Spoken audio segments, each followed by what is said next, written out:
নমস্কাৰ, মই চিকিৎসক পৰাগ হাজৰিকা। জ্ঞান স্বৰূপ আৰোগ্য কেন্দ্ৰৰ তৰফৰ পৰা সমূহ অসমবাসীলৈ স্বাগতম জনাইছোঁ। আজি আপোনালোকৰ মাজলৈ এক আকৰ্ষণীয় শিতান লৈ আহিলোঁ। আজি আমি কথা পাতিম যোগ অভ্যাসৰ বিষয়ে অলপ বেলেগ ধৰণে। আমি যি সাধাৰণ যোগ অভ্যাস কৰোঁ তাৰ লগতে যি আমাৰ শ্ৰেষ্ঠ যোগ আছে, গতিকে আমি এইখিনি আগুৱাই লৈ যাম, আজি আলোচনা কৰিম। আৰু আমাৰ মাজত আছে সেই আলোচনাৰ বাবে আমাৰ যোগবিদ পংকজ বৰুৱা ডাঙৰীয়া। গতিকে আপোনাক স্বাগতম সকলোলৈ নমস্কাৰ জনাইছোঁ। হয়, আৰু সকলোলৈ আন্তৰিক শ্ৰদ্ধা জ্ঞাপন কৰিছোঁ। হয় হয় পংকজ বৰুৱা ডাঙৰীয়া, আপুনি যোগত এক উচ্চ শিক্ষা ল'লে, যিটো পষ্ট গ্ৰেজুৱেটো কৰিছে।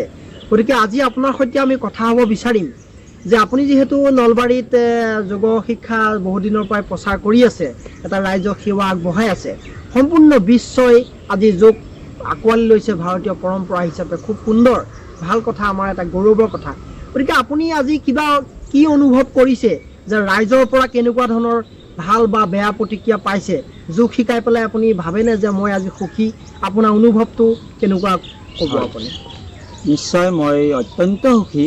হয়, এই যোগ চৰ্চাত আহি, হয়, যোগ সাধনাত ব্ৰতী হৈ, হয়, আজিৰ পৰা বহু বছৰ আগত হয়, বা প্ৰায় ৫,০০০ বছৰ আগত, হয়, যেতিয়া যি সময়ত সেই সমাজ ব্যৱস্থাত মানুহৰ মাজত দুখ অশান্তি আৰম্ভ হৈছিলে, হয়, মানুহৰ মাজত বেমাৰ আজাৰ আৰম্ভ হৈছিলে, হয়, তেতিয়া সেই সময়ৰ বুদ্ধিজীৱীসকলে, হুম, সেই সময়ৰ উম, ঋষিমুনিসকলে উম, উপায় বিচাৰি পাইছিলে হয়, কেনেকৈ মানুহৰ মনৰ পৰা দুখ অশান্তি আঁতৰিব পাৰে, হয়, কেনেকৈ ৰোগৰ পৰা পৰিত্ৰাণ পাব পাৰে। হুম, আৰু সেই উপায় হিচাপে পাইছিলে উম, যোগ সাধনা। হয়, আৰু সেই সাধনাৰ জৰিয়তে হয়, মানুহৰ পৰা, হুম, মনৰ পৰা হয়, দুখ অশান্তি আঁতৰিব পাৰিছিলে হয়, আৰু ৰোগৰ পৰা পৰিত্ৰাণ পাব পাৰিছিলে। হয়, আৰু সেই পৰ্যায়ক্ৰমে হুম, আহি বৰ্তমান সমাজ ব্যৱস্থাত হয়, যোগ চৰ্চা হয়, চলিছে। চলিছে। যোগ চৰ্চাটো বিশ্বই কৰি লৈছে। হুম,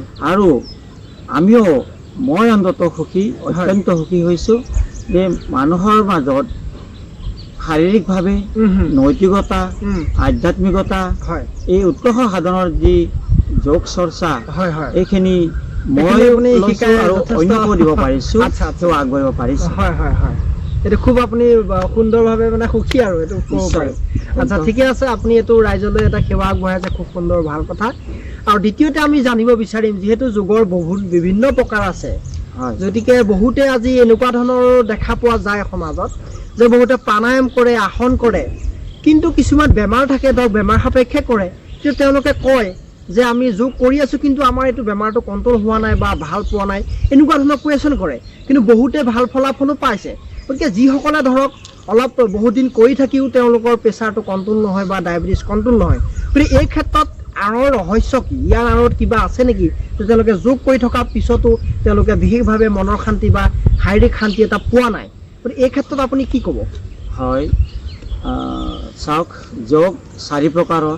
হয়, হঠৰ যোগ, হয়, ৰাজৰ যোগ, লয় যোগ হয়, আৰু মন্ত্ৰ যোগ। হয়, এই 4 যোগৰ ভিতৰত, এই 4 প্ৰকাৰ যোগৰ ভিতৰত হয়, সৰ্বশ্ৰেষ্ঠ যোগ হৈছে ৰাজৰ যোগ। ৰাজযোগ, হয়, হয়, আমি যেতিয়া হঠৰ যোগত আমি শৰীৰ চৰ্চা কৰিম, হয়, আমি আমাৰ অংগ প্ৰত্যংগসমূহ সতেজ কৰিব পাৰিম। হয়, তাৰ লগত যদি আমি ৰাজযোগৰ অভ্যাস কৰোঁ, হয়, তো ৰাজযোগৰ অভ্যাসৰ জৰিয়তে আমাৰ মনৰ দুখ অশান্তি নাইকিয়া কৰিব পাৰোঁ, আচ্ছা, হয়, মনত আমি শান্তি বিৰাজ কৰিব পাৰোঁ। হয়, গতিকে ৰাজযোগটোৰ জৰিয়তে আমি নৈতিকতা, আধ্যাত্মিকতা হয়, আমি উৎকৰ্ষ সাধন কৰিব পাৰোঁ। মনৰ শান্তিটো ভালকে পাব পাৰোঁ। হয়। মানে আপুনি বুজাব বিচাৰিছে যে আমাৰ আসন প্ৰাণায়ামৰ লগতে হয়, এই যিটো ৰাজযোগৰ জ্ঞানটো যদি লয় অলপ, হয়। বা সেইটো কি হয় সেইটো যদি ৰাইজে বুজিবলৈ চেষ্টা কৰে, অলপ সাধনা কৰে, তেতিয়াহ'লে এই যিখিনি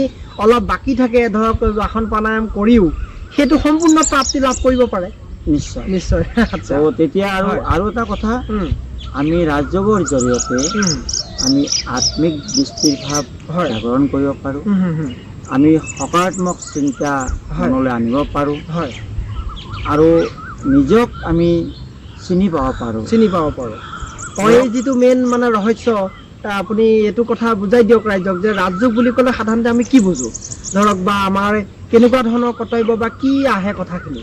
হয়, ৰাজযোগত আমি যেতিয়া ৰাজযোগৰ চৰ্চা কৰিম, হয় ৰাজযোগৰ অভ্যাস কৰিম, উম, তেতিয়া আমাৰ মনলৈ শান্তি ঘূৰি আহে, হয় দুশ্চিন্তা নাইকিয়া হয় হয় আৰু আত্মিক ভাৱ হয়। জাগৰণ হয় হয় আৰু আত্মজ্ঞান হয় লাভ কৰিব পাৰি হয় ৰাজযোগৰ দ্বাৰা। ৰাজযোগৰ দ্বাৰাই হয় আমাৰ এই শৰীৰটো হয় আমি আত্মাৰ দ্বাৰাই চলি আছোঁ। আচ্ছা আচ্ছা আচ্ছা আমি ঠিকেই আত্মাৰ দ্বাৰাই আমি কাৰ্য কৰি আছোঁ। হুম এই উপলব্ধিটো আমি কৰিব পাৰোঁ কৰিব পাৰোঁ ৰাজযোগৰ দ্বাৰাই। হয় হয় আৰু হুম আমি যাক আমি ঈশ্বৰ, যাক আমি আল্লাহ, হুম। যাক আমি গড বুলি কৈছোঁ, হুম সেই ঈশ্বৰ আল্লাহ গডৰ হয় আমি সান্নিধ্য লাভ কৰিব পাৰিব।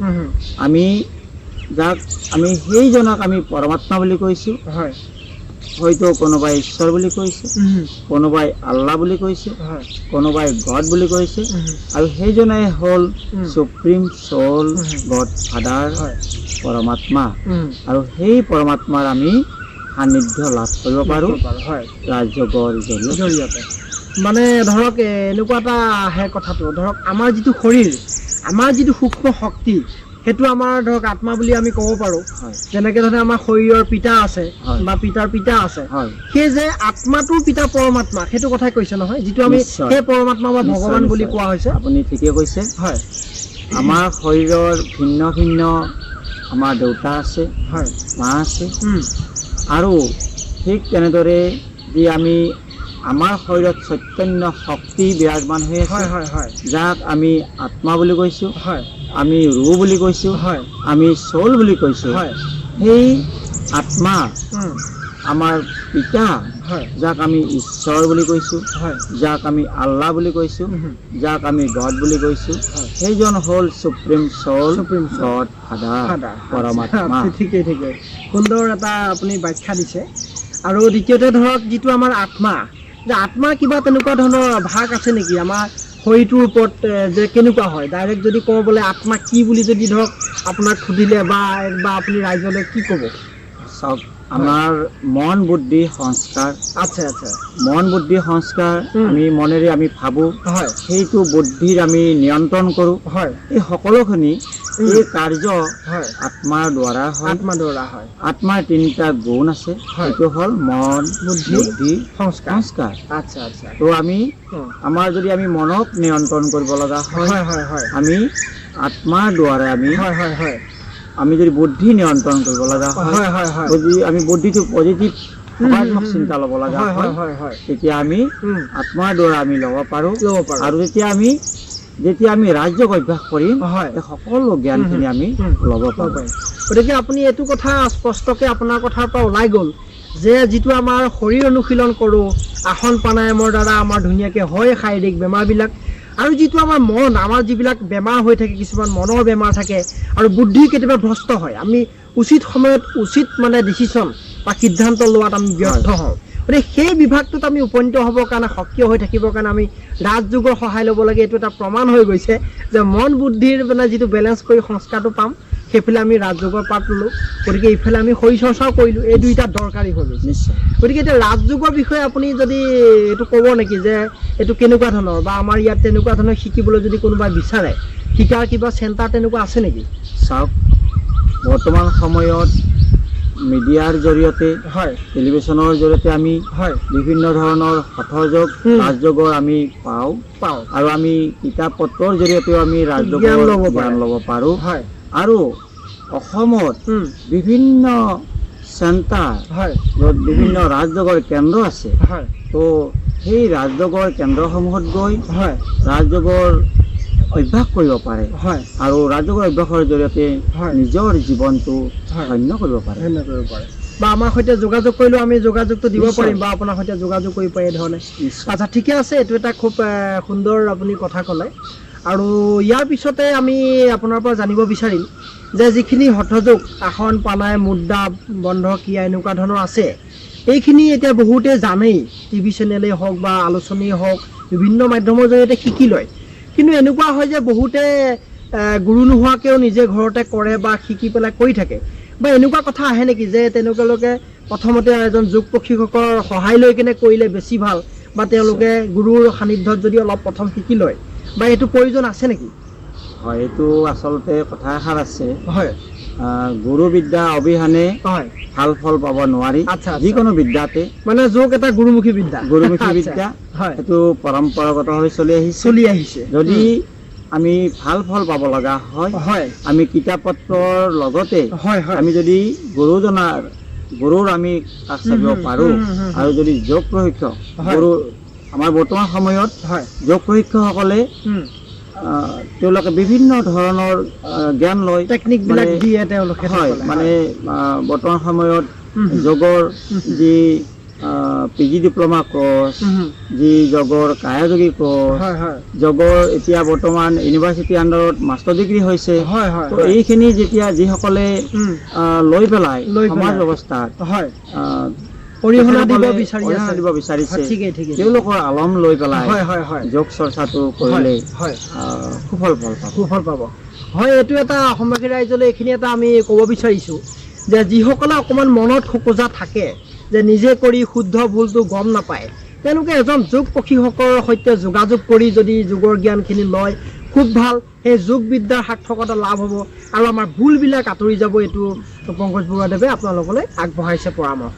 আৰু ইয়াৰ পিছতে আপোনাৰ পৰা মই শেহতীয়াকৈ জানিব বিচাৰিম যে আমাৰ যিটো আমি খাদ্য, যে আমাৰ যিটো শাস্ত্ৰগতভাৱে আছে বা বৈজ্ঞানিকভাৱে আছে, এনেকৈ শাস্ত্ৰ মতেদি বা বিজ্ঞানৰ মতেদি কৈছে যে আহাৰ আমাৰ 3 প্ৰকাৰৰ, সাত্বিক, ৰাজসিক, তামসিক, যে এনেকুৱা ধৰণৰ আহাৰে আমাক প্ৰভাৱ পেলাব পাৰে নেকি আমাৰ সুস্থ জীৱনশৈলীত, সুস্থ মনৰ অধিকাৰী হ'বলৈ, এখন সুস্থ সমাজ গঢ়িবলৈ, যে এই ক্ষেত্ৰত কেনেকুৱা আহাৰে প্ৰভাৱ পেলাব, এই ক্ষেত্ৰত আপুনি কি জনাব? কথা এষাৰ আছে, হয় যেনে অন্ন তেনে মন। আচ্ছা, ঠিকেই। এইটো শাস্ত্ৰত কৈছে, গীতাত কৈছে, আমি সকলোৱে পাইছোঁ। হয়, তো আমি যি ধৰণে আহাৰ গ্ৰহণ কৰোঁ ঠিকেই, তেনেকুৱা ধৰণৰ মনোভাৱ জন্মে। আমি প্ৰকৃতিৰ উপাদানৰ যি সুষম আহাৰ, হয় সেই আহাৰ যদি আমি গ্ৰহণ কৰোঁ হয় তেতিয়া আমাৰ শৰীৰৰ বাবে উপযোগী হয় আৰু সদায় শৰীৰ তেতিয়া নিৰোগী হৈ থাকে। ঠিকেই। আৰু আমি যদি পূৰ্বপুৰুষসকলৈ চাবলৈ যাওঁ, হয় হয় সেই সময়ৰ ঋষিমুনিসকলে হয় সাত্বিক আহাৰ গ্ৰহণ কৰিছিলে, সেই সময়ৰ বুদ্ধিজীৱীসকলে হয় সাত্বিক আহাৰ গ্ৰহণ কৰিছিলে হয় আৰু সেইসকলে সুন্দৰ জীৱন যাপন কৰিছিল। সুন্দৰ জীৱন, ঠিকেই। হয়, শৰীৰ সুস্থ ৰাখিছিলে হয় আৰু মনৰ সুস্থ মনৰ অধিকাৰী হয় হৈ হয় পাৰিছিলে। হয় ঠিকেই। এইখিনি খুব দৰকাৰী কথা ক'লে আপুনি। গতিকে ৰাইজে এইখিনি গম পালে যে আমাৰ আহাৰে আমাক প্ৰভাৱ পেলাব পাৰে। গতিকে যিমান পাৰোঁ আমি প্ৰাকৃতিক আহাৰৰ প্ৰতি আকৃষ্ট হ'ব পাৰিলে যথেষ্ট ভাল। গতিকে ঠিকে আছে, আজি শিতানটোৰ জৰিয়তে আপুনি ৰাইজক এইখিনিয়ে ক'লে যে আমি আসন প্ৰাণায়াম কৰাৰ লগতে আমি অকণমান মনৰ শান্তিৰ কাৰণে আমি ৰাজযোগ কৰোঁ, ৰাজযোগ কাৰণে অকণমান ধ্যান কৰোঁ, আমি নিজে চেল্ফ চেটিছফেকশ্যন লওঁ, যিটো আমাৰ অহিংসাৰ নীতি আমি লওঁ, যে যিটো মন আৰু বুদ্ধিৰ মাজত মিলন হ'ব, মন আৰু দেহৰ মাজত মিলন হ'ব। গতিকে এনেকৈ আকৌ আপুনি ৰাইজৰ পৰামৰ্শ দি থাকিব। গতিকে আমি আকৌ ৰাইজলৈ পৰামৰ্শ আগবঢ়াই থাকিম। গতিকে আজি আপোনাক বহুতখিনি ধন্যবাদ জনাইছোঁ, আজি ৰাইজলৈ এইখিনি পৰামৰ্শ দিলে। গতিকে আজি সকলোৱে শান্তিময় জীৱন গ্ৰহক। ঠিক আছে, আজি সকলোলৈ এইখিনি আগবঢ়ালোঁ। গতিকে নিশ্চয় আপোনালোকে ভাল পাব, নিশ্চয় আপোনালোকে লাইক কৰিব, ভিডিঅ'টো কমেণ্টছ কৰি জনাব কেনেকুৱা পালে, আৰু ছাবস্ক্ৰাইব কৰিব আমাৰ চেনেলটো জ্ঞান স্বৰ্গ আৰোগ্য। গতিকে আজিলৈ আহিছোঁ, ধন্যবাদ। জয় অসম, জয় ভাৰত।